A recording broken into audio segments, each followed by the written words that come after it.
생각이 듭니다. 그 마가복음 11장 24절 말씀이 있어요. 이렇게 외우시면 돼요. 마구 일일이 사모하면서 구했다.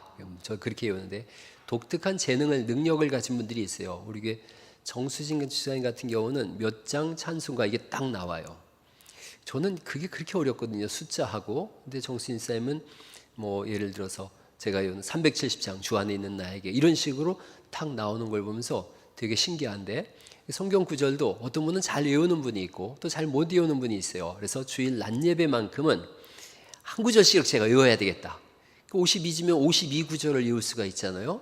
물론 제가 옛날에 영어 공부 해보니까 오늘 10단어 외우고 내일 한 단어 외우면 어제 외웠던 10단어가 다 헷갈리기도 하고, 사람마다 다 틀린데 이렇게 한 구절씩 자꾸 외워나가면 성경 말씀이 이렇게 자꾸 쌓여진다 생각해요. 다시 한번 그 말씀 틀어놔봐요. 올려봐요. 그러므로 내가 너희에게 말하노니 무엇이든지 기도하고 구하는 것은 받은 줄로 믿으라. 그리하면 너희에게 그대로 되리라 라고 하는 말씀이에요. 그러므로 내가 너희에게 말하노니, 그 다음 같이 한번 읽어보실래요? 시작. 무엇이든지 기도하고 구하는 것은 받은 줄로 믿으라. 그리하면 너희에게 그대로 되리라. 이게 이제 기도하는 것과 구하는 건 같은 말씀이니까 강조하는 거죠. 무엇이든지 기도하고 구하는 것은 받은 줄로 믿으라. 그리하면 너희에게 그대로 되리라. 그런다 그래서 오늘부터 로또 1등 당첨될 줄로 확실히 믿습니다. 이런 내용을 얘기하는 게 아니에요. 이 전후 문맥이 좀 있지만 어쨌든 이렇게 한 구절을 외워두자는 거죠. 그러므로 내가 너희에게 말하노니, 내가는 누구예요? 예수님이세요. 예수님이 우리에게 말씀하시는 거예요. 무엇이든지 기도하고 구하는 것은 받은 줄로 믿으라. 그리하면 너희에게 그대로 되리라. 이 다음 거 한번 돌려보세요. 예, 제가 머리를 좀 써봤습니다. 그러므로 내가 너에게 말하노니 무엇이든지, 그 다음 뭐예요? 기도하고 구하는 것. 그게 중요한 거예요. 이 말씀에서 제일 중요한 건 기도하고 구하는 거예요. 기도하고 구하는 것은 어떻게 하려고요? 받은 줄로 믿으라. 그리하면 너희에게 그대로 되리라. 그대로 된다는 거예요. 기도하고 구하는 것 그대로 되리라. 이렇게 되는 거예요. 다시 한번 전체를 읽어보죠. 시작. 그러므로 내가 너희에게 말하노니 무엇이든지 기도하고 구하는 것은 받은 줄로 믿으라. 그리하면 너희에게 그대로 되리라.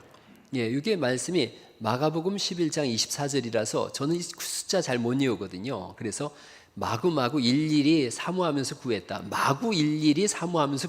이렇게 외웠어요. 그때 마가복음 11장 24절. 기도하실 때 이렇게 기도하시면 돼요. 주님, 저 고쳐주세요. 기도하고 구하는 것은 받은 줄로 믿으라. 그리하면 그대로 되리라고 마가복음 11장 24절에서 약속하셨잖아요. 제가 믿음으로 구합니다. 혹시 제가 믿음이 없다면 저에게 믿음을 주세요. 그래서 들어주세요 라고 기도하면 되는 거죠. 성경 말씀 많이 외우면 외울수록 기도할 때 그 말씀을 가지고 기도하면 좋아요. 한 번만 같이 한번 또 왜 이렇게 바뀌었어요? 다시 한번 해봐요. 다시 시작. 그러므로 내가 너희에게 말하노니 무엇이든지 기도하고 구하는 것은 받은 줄로 믿으라. 그리하면 너희에게 그대로 되리라. 자, 이제 싹 없애볼까요? 좀 더 한 번 더 저기 하죠. 조금 더 한 번 더 시작. 그러므로 내가 너희에게 말하노니 기도하고 구하는 것은 받은 줄로 믿으라. 그리하면 너희에게 그대로 되리라. 마가복음 11장 24절 말씀. 이제 다 지워볼까요? 자, 이제 이렇게 아득해지면 안 돼요. 시작. 그러므로 내가 너희에게 말하노니 기도하고 구하는 것은 받은 줄로 믿으라. 그리하면 너희에게 그대로 되리라. 마가복음 11장 24절 말씀. 이렇게 되는 거죠. 자, 이제 싹 다 지워보세요. 다 이제 옳지. 오른쪽에 있는 분이 왼쪽에 있는 분한테 한번 들려줘 보세요. 자, 맞는지 틀리는지 자 한번 해보시죠. 반대쪽에 한쪽에 있는 분이 먼저 해보시죠. 시작. 그러므로 내가 너희에게 말하노니 기도하고 구하는 것은 받은 줄로 믿으라. 그리하면 너희에게 그대로 되리라. 마가복음 11장 24절 말씀. 반대쪽에 있는 분이 한 번 더 해보시죠. 한 번 더. 그러므로 너희에게 구하는 받은 줄로 믿으라. 벌써 이렇게 가면 안 돼요. 내가 언뜻 들어보니까 벌써 뒷부분을 치는 분이 있어요. 자, 한번 시작. 그러므로 내가 너희에게 기도하고 구하는 것은 받은 줄로 믿으라. 그리하면 너희에게 그대로 되리라. 마가복음 11장 24절 말씀. 확인해 볼까요? 이제 쭉 한번 다시 한번 해보세요. 마지막으로 한 번만 더 읽어보죠. 띄워보세요. 시작. 그러므로 내가 너희에게 말하노니 기도하 구하는 것은 받은 줄로 믿으라. 그리하면 너희에게 그대로 되리라. 마가복음 11장 24절 말씀. 예, 매주 제가 잊지 않고 꼭 한 절씩을 여러분하고 할게요. 주일학교 애기들은 뭐 신기하게 돼 있어요. 이렇게 막 글자가 돼 있고 그 다음에 글자가 확 또 사라지기도 하고 막 그렇게 지워지기도 하는 그런 파워포인트를 쓰던데 제가 그것도 달라 그랬어요. 그렇게 한번 해보려고 그래요. 한번 그 지도 한번 틀어놔 보시겠어요? 지도 한번 보시죠. 성경에 그 앞부분이죠. 그 뒷부분 아닌가? 맨 앞에가 뭐 지도 안 돼 있어요? 그 전체적 그렇죠. 예, 이거를 앞에 불을 꺼보세요. 예, 예, 그렇게 해놔요. 그렇게 꺼도 돼요. 어차피 제가 이렇게 이거 들고 사면 되니까요. 이게 이제 구약 성경의 지도예요. 구약 성경이 이렇게 한눈에 보는 구약 성경이 이렇게 돼 있는데 이거가 안 보이죠. 다음 주에는 제가 이렇게 긴 그거 갖다가 이렇게 짚으면서 긴 지팡이 갖다가 짚으면서 해볼게요. 이쪽에 사자라고 써 있는 거 있죠. 사라고 써 있는 게 이게 동서남북이에요. 저희가 시작입니다. 요 사라고 써 있는 그 지점 옆에 페르시아라고 써 있죠. 아, 글씨가 너무 작아서 안 보이는구나. 일단 사자라고 써 있는 저기가 갈대아 우르라고 하는 지역이에요. 갈대아 우르라고 하는 지역이에요. 저기서 하나님이 아브라함을 부르세요. 그러니까 저 앞에는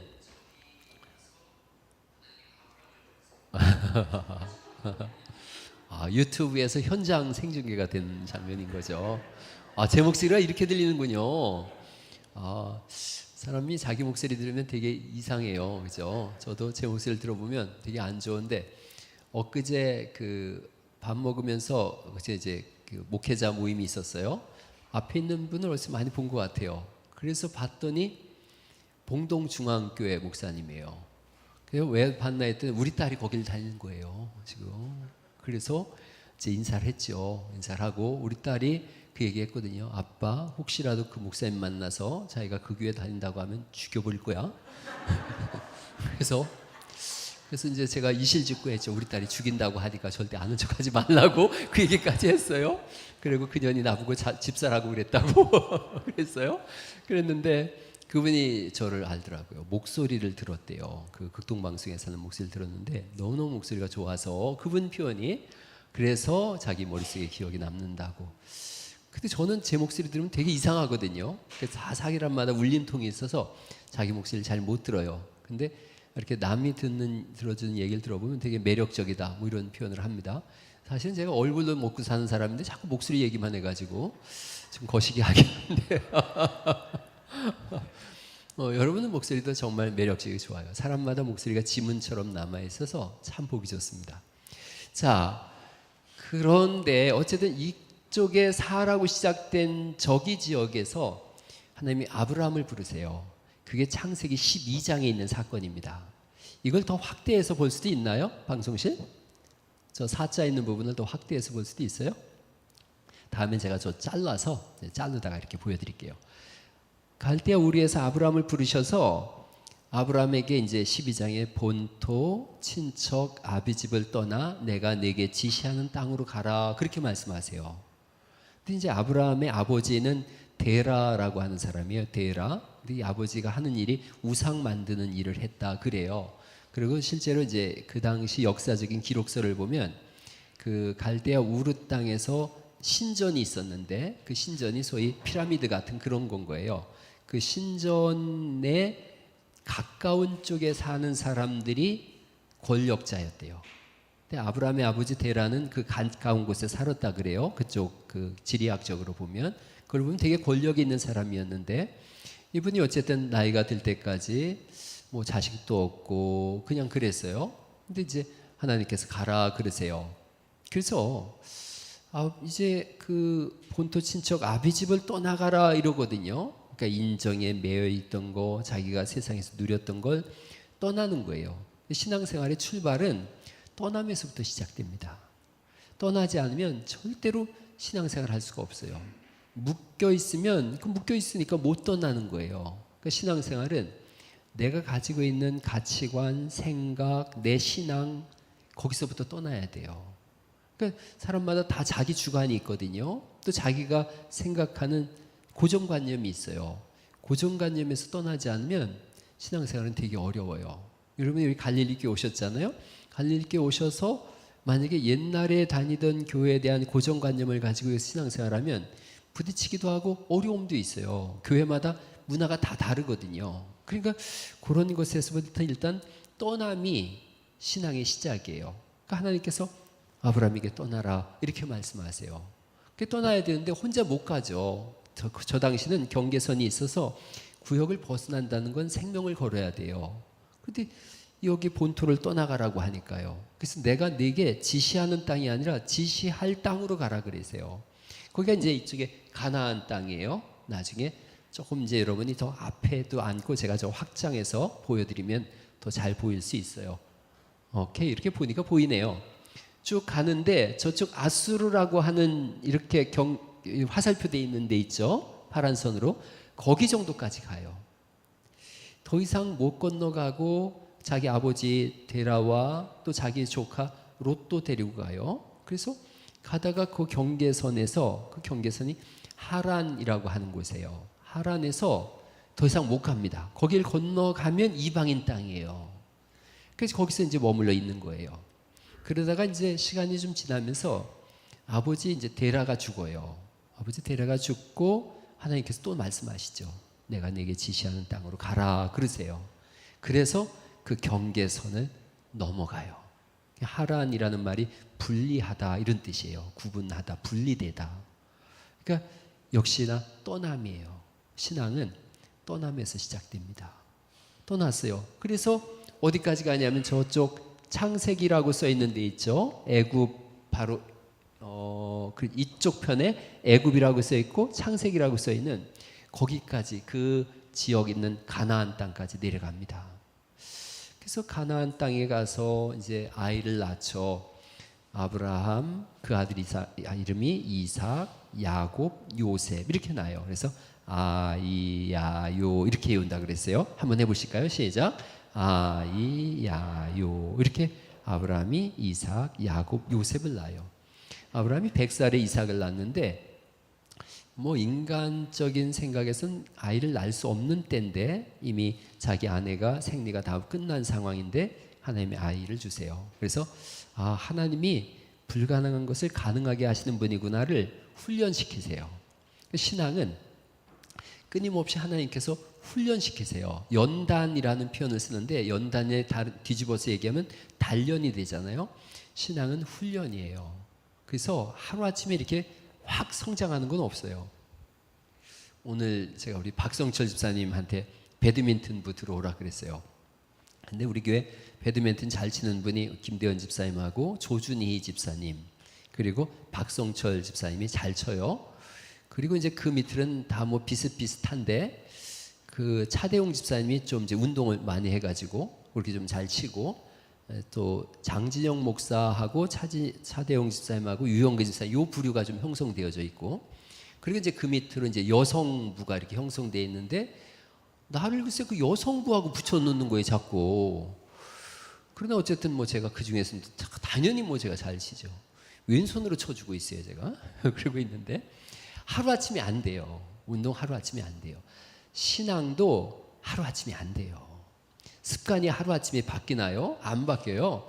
제가 옛날 담배 좋아해가지고 담배 정말 이렇게 예수님 믿기 전까지 열심히 피웠는데 그 다음에 예수님 믿고 나서 제일 먼저 끊는 게 담배예요. 담배를 끊었는데도 기도하다 보면 막 이렇게 이제 막 이렇게 열심을 내서 기도하다 보면 이렇게 이제 담배를 찾아요. 저도 모르게. 왜냐하면 다급해지면 제가 항상 여기를 이렇게 뒤져서 이렇게 담배를 이렇게 꺼내 물었거든요. 근데 기도하다가 뭔가 다급하게 되어지면 자꾸 이렇게 두드리는 거예요. 아내가 묻는 거예요. 연애할 때. 기도하면서 뭐 이렇게 자꾸 만지냐고. 그래서 나는 담배 찾는 거였다고 사실 그랬어요. 하루아침에 안 끊어져요. 그러니까 성주야 담배 태우면 안 돼. 얼른 끊어. 담배도 그렇고요. 술도 그래요. 술은 저번에 누구 만났는데 그분 그러시던데요. 예수님 자기는 믿는데요. 그러나 술은 못 끊는다는 거예요. 그러면서 그분이 그 얘기를 했어요. 자기는 술 마시면서 전도한대요. 그래서 술 마시면서 6명 전도했대요. 그래서 그 친구들은 다 술을 끊었는데 자기는 지금도 술 마시면서 전도한대요. 그러면 친구들이 그런대요. 야 임마 너는 술을 마시면서 뭐 전도를 예수를 믿으라고 하냐 그랬는데 자기는 뭐 이거 끊을 수가 없다는 거예요. 그럼 저한테 그렇게 얘기를 하더라고요. 목사님 술 끊으라 그러면 교회 안 갈 거예요. 그래서 오시라고 일단은 그랬어요. 그런데 뭐 저도 술을 좋아했던 사람이니까 저는 술은 끊는 것보다 참는 거라고 늘 생각을 해요. 그래서 지금 전 술을 열심히 참고 있는데 제가 그런 것을 늘 전에도 한번 설교할 때 말씀드렸어요.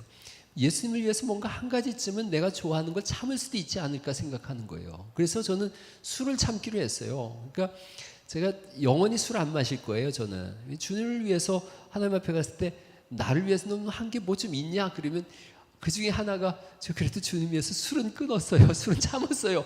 이러고 싶은 거예요. 주를 위해서 사랑하는 분을 위해서 뭔가 한 가지는 좀 하는 것도 괜찮지 않습니까? 할렐루야. 그런 거죠. 뭐 이렇게 집안에서 내가 그 설거지라도 하나 해줘야 되겠다 아내를 위해서 뭐 괜찮은 일인 거죠. 뭐 뭔가 한 가지를 이렇게 해줄 수 있다면 좋은 거예요. 어쨌든 주를 위해서 그 경계선을 넘어서야 돼요. 그런데 끊임없이 훈련되어져요. 아브라함이 72살에 주님이 부르셨는데 언제까지 훈련시키냐면 100살까지 훈련시키세요. 아들 낳을 때까지 훈련시키시고요. 거기서 또 안 끝나요. 죽는 날까지 훈련시키세요. 신앙은 죽는 날까지 성장하고 성숙하는 거예요. 저도 목회를 뭐 27년, 8년 이렇게 했는데 지금도 성도님들하고 대화하면서 배우는 걸요. 목회를 시작했으니까 목회 전문가다 그런 건 없어요. 그거 배우는 거예요. 성도님들하고 대화하면서 그렇구나. 이때는 이렇게 이야기하는 거구나. 많이 배워요. 그게 평생 배우는 거거든요. 평생 변화되어져 나가고 평생 성장하고 성숙하는 거예요. 여러분 날마다 신앙의 성장과 성숙이 있기를 간절히 축원합니다. 예, 얼마나 감사한지 몰라요. 우리 집사님 한 분이 그냥 이렇게 찬송가를 몇 곡을 이렇게 휴대폰에 넣어가지고 계속 부른다는 얘기를 듣고서 제가 굉장히 좋았어요. 그 집사님 우리 교회 제가 본 지 벌써 8년쯤 됐는데 그런 신앙 고백은 오늘 처음 들었어요. 그래서 저는 뭐 그런 걸 하는데 우리 권사님 한 분이 그 간증을 하시는 거예요. 집에서 자녀들도 다 출가했으니 혼자 있는데 찬송을 크게 틀어놓고서 계속 이렇게 따라 부른다는 거예요. 거실을 이렇게 왔다 갔다 하면서 찬송 크게 틀어놓고 부른다고 하시면서 친구 권사님한테 권사님도 그렇게 하라고 그래요. 그거 정말 좋아요. 저는 제 방에 이렇게 스피커를 목양실에 크게 해놨어요. 크게 해놓고요. 그 요즘은 유튜브에 보면은 찬송가 되게 좋은 곡들 많거든요. 그거 정말 그 제 방이 떠나가라 하고 크게 틀어놔요. 그러고서 그래야 이제 표시가 안 나거든요. 제가 음치라는 게 엄청 크게 틀어놓고서 저도 막 크게 불러요. 그러면 한참 부르면 은혜가 되어져요. 그게 우리 청년들한테도 제가 그런 얘기 해주고 싶은 거예요. 유행가 따라 부르면은요 이상하게 의기소침해져요. 그 사회 찬미 뭐 이런 거 막 불러봐봐요. 괜히 죽고 싶고 막 그런 생각이 들어요. 비 오는 날 이렇게 막 이게 뭐 밤에 떠난 여인, 뭐 하얀 손을 흔들며 뭐 이런 노래 이렇게 듣고 그러면은 침울해지고 괜히 막 이게 술 한 잔 생각나고 아이씨 그냥 뭐 이게 살아봐야 뭐 별 거 있나 이런 생각 들고 자꾸 절망해지고 낙담해지는데 찬송가를 이렇게 틀어오잖아요. 어떤 찬송을 틀든지 찬송은 힘이 이렇게 막 올라오게 해요. 그래서 우울해지고 날씨가 흐릿해지고 괜히 힘 빠지고 그럴 때는 찬송가를 힘차게 트세요. 막 힘있는 찬송을 틀어도 괜찮고 뭐 조용한 찬송을 틀어도 괜찮고 이상하게 찬송이 곡조 붙은 기도라 그러잖아요. 그 찬송이 이렇게 서서히 사람을 세워줍니다. 그래서 이상하게 우울함도 사라지고 절망도 사라지고 막 그래요. 제가 옛날에 그 필리핀 가서 3개월 있었는데 그때 되게 이렇게 좀 몸이 너무 나빠져가지고 필리핀을 갔어요. 목회하랴, 영어 학원 하랴. 그게 뭐 나중에는 이렇게 말도 잘 안 나오고 그래서 안식년 맞이해서 필리핀 좀 쉬러 이렇게 갔었는데 그때도 외롭고 힘들더라고요. 근데 그때 찬송가 그 7 개를 녹음을 해가지고 그걸 받아가지고 갔었는데 그걸 날마다 들었어요. 얼마나 은혜가 됐는지 교회 와서 그 찬송 계속 이렇게 복사해서 부르고 이렇게 했는데 그것만 들으면 뭐 힘있게 막 일어나가지고 하루를 열어가고 그랬던 거예요. 낙담할 거 없어요. 낙심할 거 없어요. 낙담과 낙심이 구름대처럼 막 밀려올 때에 찬송을 힘있게 트세요. 힘있게 틀고요. 그리고 또 아침 오늘 조금 전에 외운 말씀이 있잖아요. 마가복음 11장 24절 막 중얼중얼 하세요. 기도하고 구한 것은 받은 줄로 믿으라. 그리하면 너에게 그대로 되리라. 약속하신 하나님. 그러면서 아침을 여세요. 얼마나 신바람 나는 하루하루가 펼쳐지는데요. 괜히 감상에 젖어가지고 우울해가지고 이렇게 코 쑥 빠져가지고 이렇게 살 때가 아니라는 거예요. 이런 일들이 하루아침에 안 일어나니까 조금씩 자꾸 성장하고 성숙해 나가는 거예요. 그런데 먹으면 성장하고 성숙하잖아요. 말씀과 기도로 거룩하여지느니라 말씀하셨으니 성경도 아침에 읽고 기도하고 이렇게 하세요. 저는 제가 만나본 사람 중에서 이 사람은 내가 사랑하고 존중하고 존경해야 될 사람이구나라는 첫 번째 사람이 누구였냐면 제 아내였어요.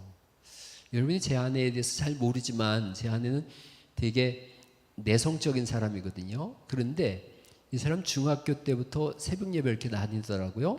근데 제가 그 사람을 좋아하면서 새벽 예배를 나갔어요. 왜냐하면 교회가 술집을 지나서 2층에 교회가 뭐 제 목양실만한 개척교회예요. 그런데 새벽 그때는 4시 반 요때 새벽 기도를 했는데 그때도 술 마시고 비틀거리는 사람들이 있는 거예요. 근데 그 여자가 그 새벽 4시에 거기를 혼자 이렇게 가잖아요. 술집을 다 지나서. 그래서 주님을 만나러 간 게 아니라 저 여자를 지켜줘야 되겠구나. 그래서 그 여자를 이렇게 따라서 갔어요. 그래서 그 여자가 이렇게 사랑스러우니까 어떻게 하나 가만히 봤더니요. 공부하기 전에 성경을 읽는 거예요. 공부하기 전에 꼭 성경을 읽고 가방 속엔 성경책이 항상 들어있고 그리고 뭔 일을 할 때 찬송을 하고 그렇게 하더라고요. 그렇게 뚝심 있는 신앙을 갖고 있더라고요. 그래서 저 여자랑 살면 좋은 가문을 이룰 수 있겠구나. 그래가지고 그때부터 열심히 프로포즈를 했죠. 뭐 처음엔 뭐 비웃기도 하고 저를 아주 뭐 이상한 사람 보듯이 이렇게 했는데 제가 그렇게 그 여자를 따라서 자꾸 신앙생활을 바꿔가면서 제 삶을 바꿨더니 담배도 끊었지, 술도 안 마시지, 욕도 안 하지. 그러니까 나중에 이제 저랑 결혼했을 때 물어봤어요. 왜 나랑 결혼할 생각을 했냐 그랬더니 매일처럼 바뀌어지는 걸 보고서 가능성이 있어서 결혼했다 그래요. 그래서 그 생각이 전 드는 거예요. 신앙생활이 뭐냐? 매일처럼 조금씩 성장하는 것인 줄 믿습니다. 자꾸 성장하는 게 있어야 서로가 볼 때 기쁨이 있고 즐거움이 있지 않겠어요?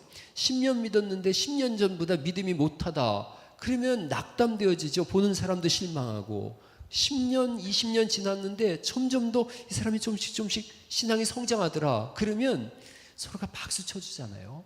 교회 똑같아요. 교회가 1년, 10년, 20년, 우리 교회 벌써 30년째, 우리 86년에 개척된 교회니까요. 이렇게 세월이 가면서 다른 거 없는 거예요. 자꾸 성장하고 성숙해 가는 거예요. 지난해에 안 했지만 올해 또 시작해 보는 거죠. 우리가 3년간 코로나로 인해서 이것저것 아무것도 못 했었는데 이제 뭔가를 자꾸 하려고 그러잖아요. 보니까 이남선교에서 족구한다 그러고 안수집사에서 벌써 앞에 도서관 만든다 그러고 권사에서 각 선교회별로 막 뭔가를 이제 부글부글 뭔가를 이루려고 하는 거거든요. 이게 되게 중요한 거예요. 살아있으면 성장하거든요. 나무 심었는데 죽은 나무면 물 부면 불수록 썩어요. 살아있는 나무는 물을 부면 불수록 성장하거든요. 말씀을 먹을 때 거듭난 사람은 그 말씀을 인해서 성장과 성숙이 일어나니 여러분 금년에는 신앙의 성장과 성숙이 일어날 수 있기를 간절히 축원합니다. 자꾸 성장하고 성숙할 때 다른 사람도 돌볼 수가 있어요. 우리 교회가 이제 2월 22일 날 그 베트남에서 40명의 학생들이 우리나라에 온다 그래요. 본래는 인하대하고 연결을 해서 교환학생을 했었는데 올해 갑자기 원광대하고 이게 연결이 돼가지고 원광대로 온다는 거예요. 신기하다고 제 친구 선교사가 그랬는데 제가 그랬어요. 신기할 거 없어. 우리 교회가 여기 있어서 그런 거니까. 그랬어요. 40명이 온대요. 39명이 여학생인데요. 한 명이 남학생인데 그 나름대로 그 사람들은 잘 사는 집이래요. 잘 사는 집이 한 달 수입이 30만 원이면 잘 사는 집이래요. 시급이 1,000원이래요. 그러니까 우리나라보다 10배 어렵게 살아요. 그래서 제가 그 친구들 오면 우리 이제 청년들한테 그런 부탁을 오늘도 하는 거예요. 만날 때마다 1대1로 이렇게 매칭을 좀 시켜주려고 그래요. 1대1로 좀 만나면 우리나라 말을 잘하는 사람들이에요. 베트남의 1 외국어가 한국어예요. 그리고 오는 친구들은 다 한국어 학과 학생들인데 4학년 졸업반인데 졸업을 안 하고 한국에 와서 1년간 교환학생을 하고 가면 대부분 한국어 교수를 할 수가 있대요. 지금 뭐 베트남은 박항서 코치 감독 때문에도 그렇고 한국 바람이 불었어요. 그래서 한국어 학과가 제일 인기 있는 학과래요. 그 친구들이 오는 거예요. 이 친구들은 한국에 와서 소원이 서울하고 부산 구경하는 거래요. 그래서 제가 우리 교회 오면 그런 얘기 했어요. 내가 반드시 봉고차에 태워서 저하고 요 옆에 제 친구 양호준 목사 있어요. 봉고차 2대 태워서 서울 구경 꼭 시켜주겠다. 그리고 토요일 날 혹시라도 청년들이 우리 교회 와서 제 친구한테 그랬어요. 네가 여기서 저 청년들 양육한다 그러면 라면을 내가 싸놓고 그리고 삼계탕 끓여주겠다 그랬어요. 삼계탕. 삼양라면에 계란 푼 걸 삼계탕이라 그래요. 삼계탕 끓여주겠다. 제가 그랬어요. 그랬더니 너무너무 좋아하는 거예요. 그 친구들이 제일 좋아하는 게 한국 라면이래요. 그래서 싸놓고 양육하고 그리고 우리 청년들하고 1대1 매칭을 시켜주고 제가 우리 부목사한테도 그런 얘기를 했어요. 그 청년들이 와서 주일날 별도의 공간 속에서 예배한다 그러면 우리 청년들이 지금은 우리하고 같이 예배하지만 청년들을 그쪽으로 보내주겠다. 그러니까 토요일날 예배한다 그러면 토요일날 청년 예배를 부활시켜서 만나서 그 친구들한테 복음을 전하겠다. 거기 공산권이지 않습니까? 옛날에 베트콩하고 베트남 전쟁이 있을 때 베트콩이 이겼죠. 북쪽이 이겨서 공산화된 나라라서 함부로 이게 복음 전하기가 쉽지가 않아요. 그런데 지금이야말로 그들이 우리나라에 왔잖아요. 와서 복음 들어보겠다고 들어오지 않습니까? 이 사람들의 생각 속에는 와서 밥 먹는 것과 또 이렇게 이야기를 한국말을 들을 수 있는 기회니까 여기 오는 거예요. 그러나 우리에게는 우리가 못 간다면 그들이 와서 복음을 듣고 가면 영향력 있는 사람들이 되거든요. 여기 온 사람들이 벌써 가정도 그렇고 그들의 지식 수준도 그렇고 영향력 있는 사람들이 되어져서 베트남에 우리가 40명의 선교사를 다시 파송하는 것 같은 그런 효과가 될 거다. 이 일에 원광대가 가만히 있겠어요? 원광대에서 그 친구들을 받았는데 거기도 어떤 수를 쓰든 원불교를 그들에게 전할 수 있도록 그렇게 애를 쓰겠죠. 그러니까 영적 싸움이 일어나는 건데 미리부터 우리가 기도하면서 준비하면 되는 거예요. 그래서 이런 부분에 있어서 또 원대 근무하는 우리 집사님도 있고 또 3층에 있는 교수님도 한 분 계시고 그래서 다 동원할 거예요. 다 동원해서 그들이 예수님을 영접할 수 있도록 이렇게 할 거예요. 이런 것들은 내가 서야 가능한 거예요. 나도 못 서 있는데 남을 어떻게 세우겠어요?